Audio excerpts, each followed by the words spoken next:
Hello beautiful people, welcome back to the channel. Pots and Petals here, everything garden and allotment related. It's Sunday morning and it's about 9 o'clock, and I tell you what, we're in for a much better day than we were yesterday. It was very wet and we got some torrential rain most of the afternoon and evening, so there was a couple of reasons why I didn't make it down here yesterday. The first being, I do have a couple of gardens that I look after throughout the year, and I've had a bit of a break sort of November through to now, but I have had to go to them and do a couple of little tidy ups ready before spring. So that took most of the morning yesterday, and it was quite fine and dry, but then the torrential rains hit about lunchtime, and then that meant that there was no chance of me getting down here. So I did come down just to grab some tools for the gardening jobs, and whilst I was down here I thought I'd just go and have a little look at the wildlife camera, because we've had that up for a week now. Now I was getting really excited, hoping that we're going to find some foxes, some badgers, deer, hedgehogs, you name it, but unfortunately it picked up absolutely nothing. I got a couple of pictures of some pigeons. There was a picture taken of an evening, but there was no animals in sight, and all the videos seem to come through blank. You can hear stuff going on, but you can't see anything in the videos. So what I'm going to do is I'm going to take it home, have a little play with it, because it might be that it's my own fault and it's the actual user error rather than the camera itself. So yeah, leave that with me and I will report back to you guys, because the last thing I want is for you to go out and buy yourself this trail camera and it not to work. So I will keep you updated with how I get on with it. Now as for today, I think today we are going to do the February 2024 plot tour. So I've already had a little wander around and there's so many signs of spring already in the garden, so I'm going to take you around and show you some of that and show you what's been going on since the last plot tour in January. So I'm just going to make myself a quick cup of coffee and then we'll get started. So here is the view from where I park my car. Now if this is your first time at Pots and Petals, over there, that poly house, that is also mine. So I will take you over onto the second plot in a moment. Now most of it is still looking brown, but as you can see, there are some pops of green going on. So spring is definitely on the way, and I'll take you in for a closer look. So down at the front we have got two of my main compost bins. We have got 4 in total down here on the plot. Now if you remember, the one on the left hand side we probably emptied a couple of months ago, and we've just been adding more material on top of there. Now I've added some cardboard on top just to stop some of those weeds from germinating over the next couple of months, and then here on the right hand side we've taken all of that really woody material from on top, and we've probably got about 2 foot of really nutrient rich homemade compost. Now I have got a couple of raised beds that do need to be filled, so that stuff is going to come in really handy. And then just next to the compost bins we've got the little Fiesta apple tree. It's only a couple of years old and we have got to buy some pheromone traps for it for April time. And then underneath we've just got some hardy annuals, so we've got some foxgloves, we've got some poached eggplant, I think I've got some irises in here, and I had so many pot marigolds last year, so hopefully in the next few months we should start to see them start to germinate and take over this little flower bed underneath the apple tree. So just here on the left hand side we've got the little Fiesta that we were just having a little look at, but in here I've got another 2 fruit trees. So these were already here when I took on the plot, so I'm not 100% on the varieties, but we've got a little apple tree here that was cut down to a stump, and I have just let a couple of the branches start to grow to form some new trunks, and I believe it's a cooking apple because the apples themselves are really big but they are quite tart if you were to eat them raw. And then on the right hand side we have got a pear tree. Now the problem with this pear tree is that it doesn't give enough pears, but the pears that we do get are really big and they are really juicy, so I am hoping that we do get a bumper crop off that at some point, because it's been what, 4 or 5 years and we haven't yet. Underneath it we have got a load of the rhubarb crowns, which you can see are already starting to pop. You can see those ruby red stems and the bright lime green leaves, so it shouldn't be too long before these put on quite a bit of growth. Now if we do get a little bit of frost, these might die back, but don't worry guys, they will soon start producing those stalks again for you, and then come March, April we can have a real big harvest under here, and I will do another video on how I make my homemade rhubarb jam, because it goes down an absolute storm at work. Down here we have got one of the allium beds, so we should have 1, 2, 3 beds of the onions, but they just seem to have disappeared over the last couple of months, but it's okay. I've got some more sets to plant out in the spring. I'm just waiting for a little bit nicer weather because we are due quite a bit of rain next week and I don't want them to rot out. So yes, fingers crossed for the onions, because we didn't have a good year last year. And then finally, just in this little bed down here, we have got some of the garlic. Now again, I was really worried because it wasn't showing its face for a little while, but look, they all seem to have popped up and grown really well. So fingers crossed it's going to be a year for the garlic at least. Now, because I had a really poor harvest of alliums last year, I wanted to make sure that we had plenty of beds for the garlic and the onion. So we've got even more beds over here. So we've got quite a few garlic in here. I think we've got 3 or 4 rows. Then we've got the shallots in this bed over here, and they are now starting to sprout out their beautiful lime green leaves. So they've really taken, and they should have the roots into the soil now. And then in the final bed down here, we've got 1, 2, 3, 5 rows of garlic in total. And as you can see, there is a patch in the middle where we can put some spring sown garlic. So fingers crossed we're going to have plenty of garlic, but I'm not too sure about the onions so far. Now I really must give this little flower bed a bit of a sort out, because already you can see the tulips are starting to pop themselves up above the soil level, and it won't be too long before they start to show their pretty little faces. So yes, we must get in here, give this a little bit of a tidy up next weekend, ready for those beautiful tulips. Here we've got the little Simpervermin pot project that we've done in the summer, and it is now starting to fill out, but that top pot, I do want to put a couple of more in there just so that we can fill out that space and stop some of those weeds starting to grow in there. But yeah, fingers crossed over the next couple of years this will start to fill out and look quite pretty.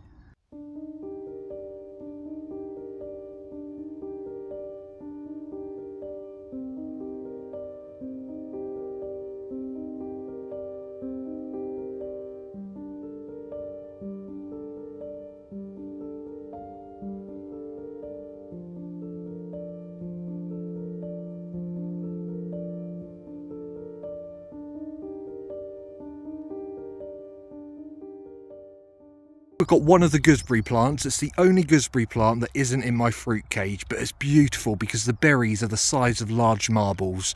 But we gave this a real good hack back probably about a month or 2 ago, so fingers crossed this should put on lots of fresh new growth and we'll get plenty of gooseberries this year. And then just at the back of the gooseberry you can see we've got loads of alliums that are starting to form. Now there seems to be too many in here and they might come out a little bit blind, so what I might have to do is just plant these somewhere else in the garden and split them up a little bit. So that's something that we can do over the next couple of weeks. Not much going on with the pine berries at the moment, but it won't be too long before we start getting some diddly little flowers on these and hopefully some beautiful pine berries. So they're very much like a strawberry, except from that they're white and they're a little bit tartar. Some people say that they taste like a pineapple, but I just think they're just a very sweet strawberry.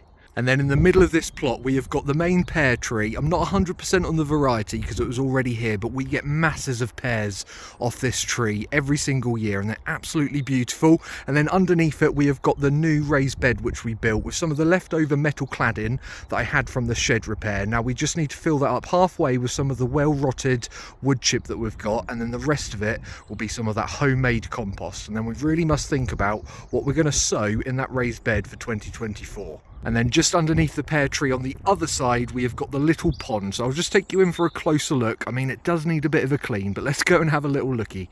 So down here we've got one of the small wildlife ponds. I've got 3 in total. This is one of the smaller ones. Now because it is underneath the pear tree, I do find that a lot of the leaves and a lot of the pears fall in here. So I do need to give this a real good clear out before spring really does start to set in, because the problem is that those leaves and those pears will start to rot in that water, and that will give off chemicals that isn't going to help any of the wildlife in that pond. So yes, I'm just going to wait for that water to warm up ever so slightly before I start dipping my hands in there. Now it shouldn't be too long before we start getting some frog spawn. It normally comes towards the end of February, beginning of March, so keep an eye out for that, guys.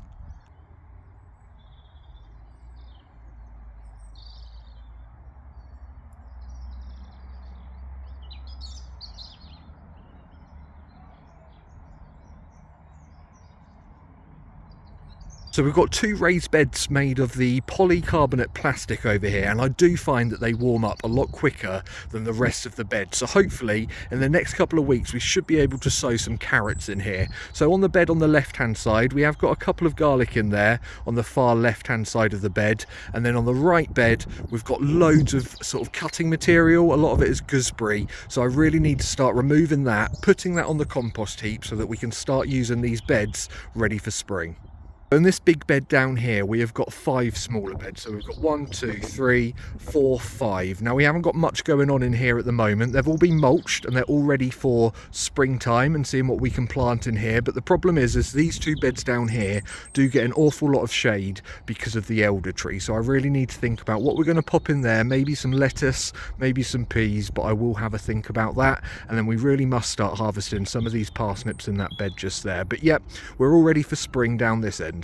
Down here we have got the soon-to-be asparagus bed, but we won't be planting those out until April time, but you'll be glad to know that I have ordered them. But in the far corners you can see the daffodils are now starting to sprout, so come on, let's take a closer look.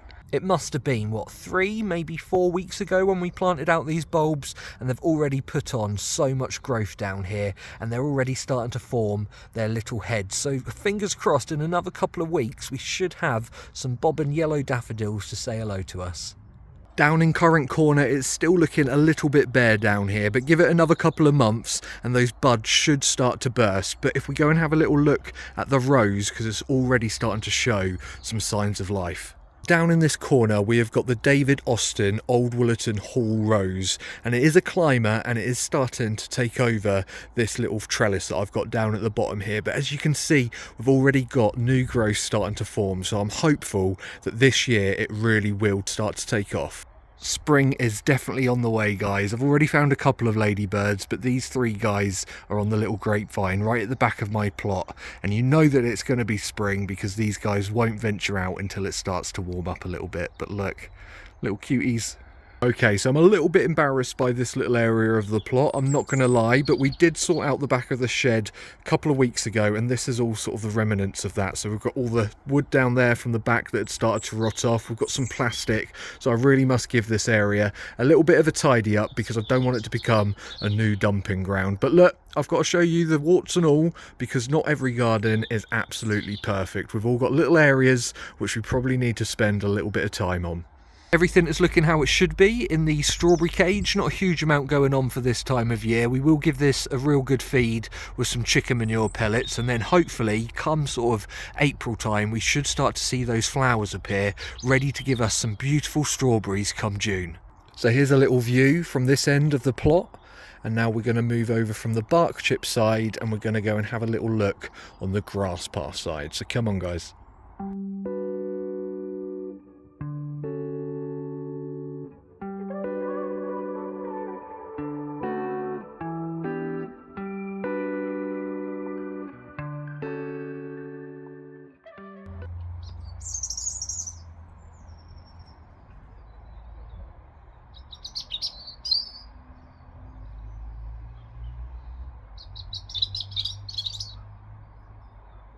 In the middle of the 2 plots we have got these 4 raised beds. Now the first one we haven't got much going on at all, but in these 3 at the end we have got the tulips, the alliums and lots of other spring bulbs. So let's go and take a little closer look. I think it was only last weekend that I showed you inside this little pot, and there was just a few little tips starting to grow from the tulips, but look, there's loads which are now starting to show themselves, so it shouldn't be too long before this is full of colour. And then we've got 3 smaller little pots as well which have also got some tulips in, but these are the miniature tulips just because of how small those little pots are. In this raised bed we've just got alliums in here, so these won't flower until May, June time, but they're already starting to pop above the soil level, and alliums are absolutely beautiful when they first start to shoot above the soil. So you can see you've got the greens, you've got the pinks, you've got the purple tips in those leaves. They're absolutely stunning, so fingers crossed we're going to have some beautiful alliums come sort of May, June time. Finally, in the far bed we have got loads of tulips which are now starting to spring up. I reckon we've got about 50-60 bulbs in here. We have got tons, so we should get plenty of spring colour. Now these will flower a little bit earlier, so hopefully March, April, May time, and we should have plenty of beautiful tulips. Not a huge amount going on in the pond, especially this time of year in winter. However, it won't be long before the frogs start laying their spawn. So I do want to get in here and start removing some of the blanket weed and some of the algae which has started to grow now that the water has started to warm ever so slightly and we're getting a little bit more sunlight. So yes, I do need to get in here and give this a good clear out. So we'll probably do that next weekend. Down in the wildlife area, we have got some signs of spring. Just down here, we have got some daffodils. So it showing their little faces. I've also noticed that some of the polyanthers are already starting to bloom, and we've also got some little flower spikes starting to grow on them. They're one of my favourite spring flowers, and the bees absolutely love them, and I find that they do flower throughout the year. Now, I showed you these just last weekend, and these are the hellebores, and I absolutely love them. They're beautiful with the speckly pink and purple petals on here, and just look at that ruffled sort of inner stamen. Absolutely beautiful. And I do find that the really early pollinators, some of the bumblebees and honeybees, absolutely love them. We've got even more hellebores, but these are a little bit later than the ones that we just had a little look at, but they're still just as stunning. And I think these ones have got a white sort of stamen centre, so it shouldn't be too long before these really start to put on some growth and open up like the other ones. Now, I know it's a wildlife area, but I do want to get in here and give this all a little bit of a tidy up, just so that some of those spring flowers have got a little bit more room to grow, because we've got forget-me-nots in here, we've got calendula, foxglove, we have got all sorts. So that's a little job to do over the next couple of weeks. We haven't got a huge amount going on in the potato pot, so the 6 closest to us, you can see I've got some rabbit bedding in there just to add some nutrients and some nitrogen into that soil, but the rest of them we'll just have to top up with some bone meal and some chicken manure pellets ready for when the spuds do go in, and it won't be too long, probably in the next month or so, so we really must start chitting those potatoes, but I'll show you what I mean by that next weekend. So I've just popped into the poly house, and I think my thermometer might be broke. There is no way on earth it has been minus 43.7. But then again, have I accidentally pressed the Fahrenheit? No, Celsius, Fahrenheit. So yeah, maybe we need to think about getting a new thermometer for inside the poly house. So here we've got the polyhouse bench, and we've got loads of plants on here which are still growing, but we did lose a few to the frost because the polyhouse door did come unstuck, so we do need to fix that. But that means we've got plenty of room on here to start sowing some more seeds, and I mean, I've got plenty of seeds to start sowing, so I think we'll probably start with the onions next week. But let's just go through some of the bits that we have got on here. So down here, if you remember, we've got the foxgloves, and I pricked these up quite a few months ago, so these are ready to start to be planted out into the garden. And down here we've got some of the leftovers which I didn't prick out and put into their own pot, so they have stayed quite small, so we will start to pot those up soon. Here we've got the perennial wallflower, and it does look like the frost has got some of it, but in the middle there you can see we've got plenty of fresh growth, so these should be absolutely fine. I have noticed some of the roots have started to come out of the bottom, so I think we might need to pot him up into a bigger pot. Then as we move along, we've got some cuttings down here. So we've got the rosemary. These seem to be absolutely fine, and I think we'll need to put them into their own pots probably in the next month or so. I just want to make sure that we haven't got any frosts. The fuchsias don't look like they've done too well, so I think the frost might have got to them, but there might be some life in that root ball, so we will keep them in there for a little while to see if anything does start to grow. And now we've actually got some life from some of the current cuttings that we took, so if you can see on there, we have got some of the green leaves starting to burst through, so that tells me that they have definitely rooted, so we'll have plenty of currant bushes to give away this year. Then down here we've either got pine berries or strawberries. I'm not too sure, but I will need to find out before I start giving those away to people.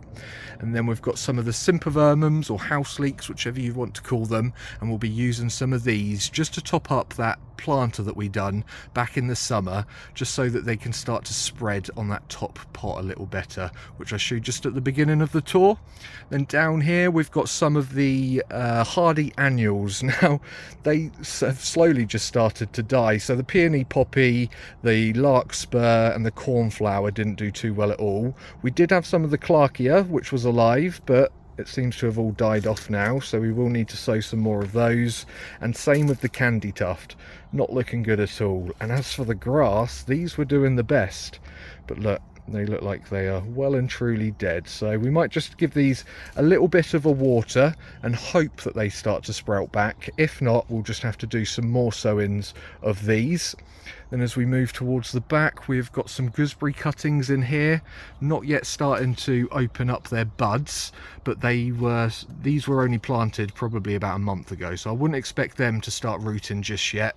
Then at the back we have got some roses which have done well. I mean, they first started to sprout probably back in September, October time, so it's nice to see that they're still alive and kicking, and we'll need to find some homes for those.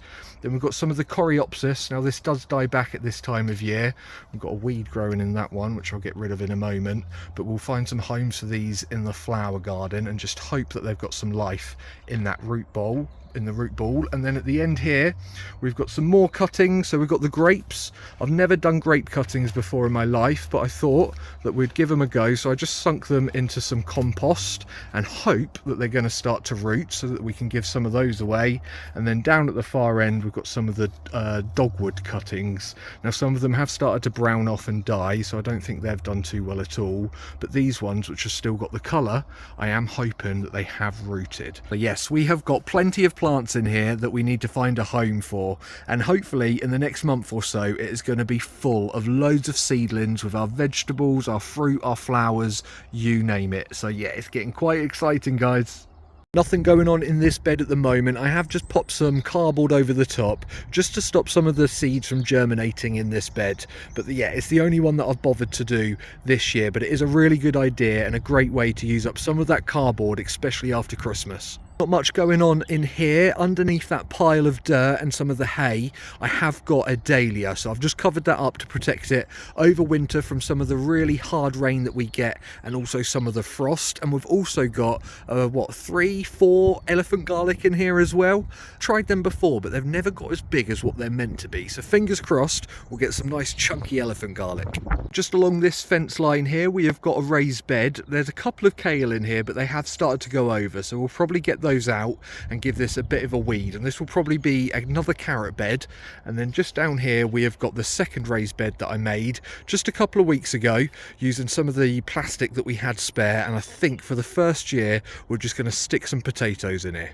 Again, we haven't got a huge amount going on in this bed at the moment. We've got some of the broad beans in that shadowy corner just there, and they don't seem to be doing too well, but I think it's because they were meant to be planted in spring, but we gave them a go in the autumn time and they don't like the frost. But fingers crossed they will start to pick up. But other than that, these beds are completely empty and I need to think about what I'm going to be planting in them. I know that this bed along this side down here, I'm going to be putting loads of sunflowers in there so that I can start tying them to the fruit cage frame just to help them in some of the strong winds we get down here. So down here we have got one of the main flower beds. I wouldn't call it a wildlife area, I'd probably call it a decorative flower area, but as you can see all of that green is nigella and we had way too much of it last year, so I do want to get in and start to dig some of those up just so that it stops swamping some of the other plants that we do have in this area. So first with the spring plants, we're going to get a lot of poached egg plants, we'll get a lot of forget-me-nots, we've got daffodils, tulips, snowdrops, you name it, it is probably in here. So yes, we do want to give this a bit of a tidy up, but already you can see some of those spring bulbs and flowers are already starting to say hello. And look, we've already got the crocosmia, which is starting to grow. I mean, they like really warm temperatures, so it's crazy to see that these guys are already out. Now, I'm not going to bother taking you around the fruit cage because everything is still dormant, but in here we have got blueberries, we've got raspberries, red currants, white currants, gooseberries, and we've even got a grapevine in there as well. So hopefully in the next few months everything should start bursting into life. Okay, maybe I did speak a little bit too soon because I've just popped in here and look, the blueberry is already starting to burst open those buds, so it shouldn't be too long before we start getting the green leaves on this blueberry again.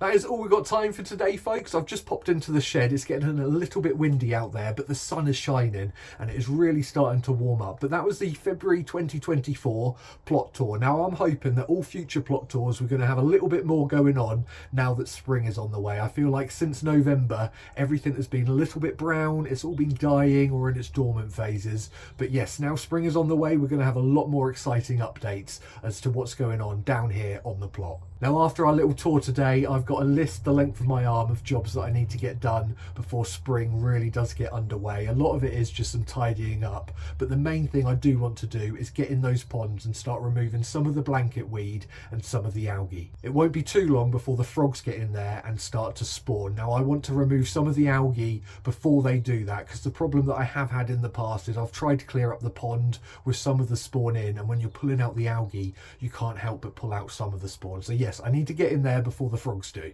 I am going to take that wildlife camera home as well, just to see whether it's sort of user issue or whether it's the actual camera issue. I'm not too sure, but I will report back to you guys, because I don't want you to go out and buy yourself the camera, because it is cheap, but I would expect it to do some work and film some of the nature down here. So I will keep you guys posted with that. So I hope you've all had a beautiful week wherever you are in the world, and I hope you have an even better one next week. Now don't forget to subscribe, like, comment, all of that good stuff, and I'll see you down here for another adventure down on the plot. So take care guys, I'll see you later, bye bye.